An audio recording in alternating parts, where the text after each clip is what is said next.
Hey everyone, this is my fertility story.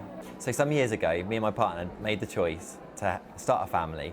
We were settled into a nice home, we both had some good jobs, and we were ready to bring a little baby into the world and grow our family and our futures together.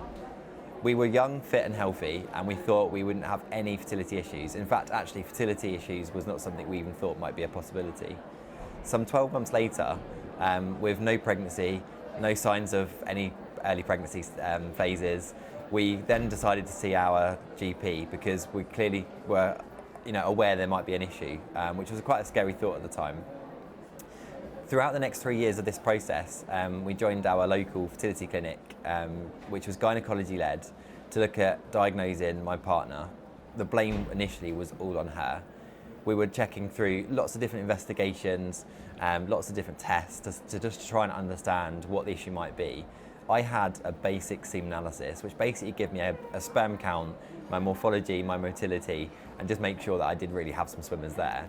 And other than that, that was kind of all the tests and checks that I had.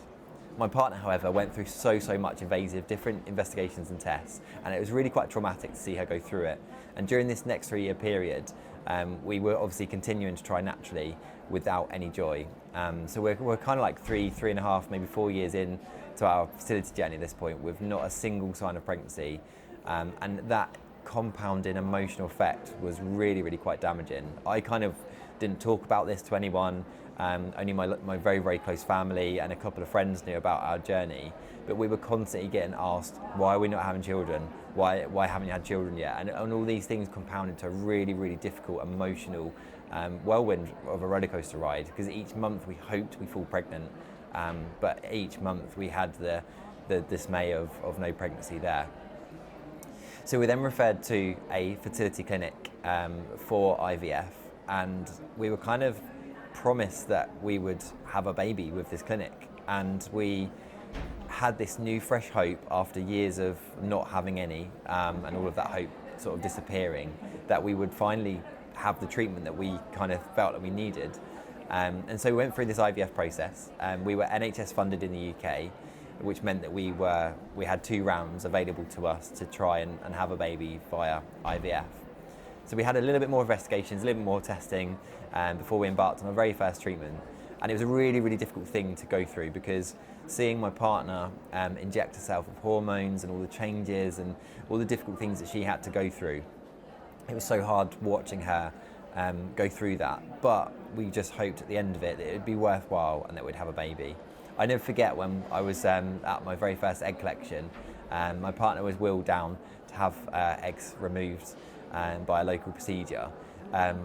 Meanwhile, I was whisked off to a very weird room, almost like a cupboard, to produce my semen sample, and it was a really difficult thing to do because I was so worried about my partner, and I just wanted to be there with her. But yet here I was having to masturbate and get a semen sample out, ready for fertilization. So it's a really strange environment, a really difficult place to actually sit and be. So just fast forward a little bit of time. Unfortunately, our first and our second round of IVF with ICSI didn't work. We didn't test positive after the embryo transfer. About 2 weeks after the embryo transfers on each occasion, unfortunately, my partner fell on her period, and it was really sad, really difficult time. And we had our pictures of our embryos, and we cherished them forever, because to us they were our babies. That was our future. And it was a really difficult time to kind of look back on, really, I suppose. It's actually quite difficult for me to just reflect on alone for this piece. So we decided to take a year out. Emotionally, we were quite drained. We didn't have much money left to go, to seek further fertility treatment. So we were having to save some money. I had the pressure of keeping a job. I was an emotional wreck at the time, and I was on a bit of a downward spiral, really, a really difficult mental journey. But I took to motorsport and set up a campaign called Racing for Fertility, which is where I raise awareness for fertility, because men need a voice and men need support. So I teamed up with Fertility Network UK and some amazing sponsors to start this campaign. Along that way, though, I met some incredible people in the world of male factor fertility. Jonathan Ramsey is one example, Ian Stones, Michael Close from Logix, some really great people that actually said to me, look, have you been tested? And I said, well, yeah, sure, I've had a semen analysis. But they said, no, have you actually been tested? I didn't know that a guy could have anything more than a semen analysis. So I then went on to have a consultation with Jonathan Ramsey. Had a physical examination of my testes.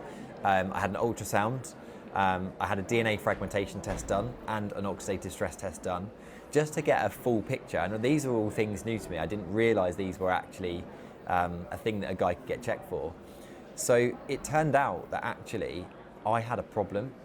So these 4 years that we've gone through all of this treatment, it was actually me that's got the problem. And what I was diagnosed with was a high level of DNA fragmentation, which was caused by an enlarged vein in my testes. I had varicocele. And I used to always complain about if I go for a run, I'd have like a dull ache in my testes. But I kind of did the guy thing and just went, it's all fine, it's okay. Because I was a little bit embarrassed about actually getting checked myself. I didn't even imagine that would be something that could cause a problem for our fertility program. So I then went on to have surgery. I managed to get some money together and pay for this privately because it wasn't covered under the NHS. I borrowed, stole, and just literally did everything I could get to get this money together so I could go and have this surgery done. And I had a varicocelectomy where basically I've had these small platinum strands to block up veins in the testes, basically to remove the blood flow. So that then immediately gave me quite a new sense of hope, because the morning after of that surgery, I remember feeling lighter. I remember feeling a little bit healthier, and it was an immediate change. But I really hoped, obviously, that the varicocelectomy would work by obviously cooling down the testes. 3 months after the surgery, we were booked to go and see Jonathan Ramsey again for a follow-up to do some more DNA testing and see if the surgery had worked. And I remember joking to my partner and saying, wouldn't it be really nice to cancel this appointment because this has actually worked and we're pregnant. And my partner said to me, Tobe, don't be silly. Like that would be a dream, but come on, let's be realistic. It's only been 3 months since the surgery. Literally a couple of days later, Katie felt a little bit strange, a little bit different. And I could see something was a little bit different as well. And I finished work that evening. I came home with a pregnancy test, and I said to Katie, "Look, we have got a test because something seems different." We did this test, and Katie was finally pregnant. Our treatment worked, and it makes me go cold talking about this now. But this was the very first test that we had done that was positive. And 9 months later, our little boy Oliver was born, and our world has changed forever, and it's been so amazing ever since. He's now 18 months old, walking around, talking and doing all the great things that little children do. But all of that was possible down to the work that the people are doing around male factor fertility. And so my story is really important. Men do need to get checked, men do need a voice, and men need to be treated correctly, even before they're embarked on any art program. I'm so fortunate that I've come out the other end of this with a child, but I know so many men that I support through my program, my Racing for Fertility campaign, that they're not yet getting the help and support they need. So it's really important that we get every guy checked in this world to give the couples the very best chance of having a baby.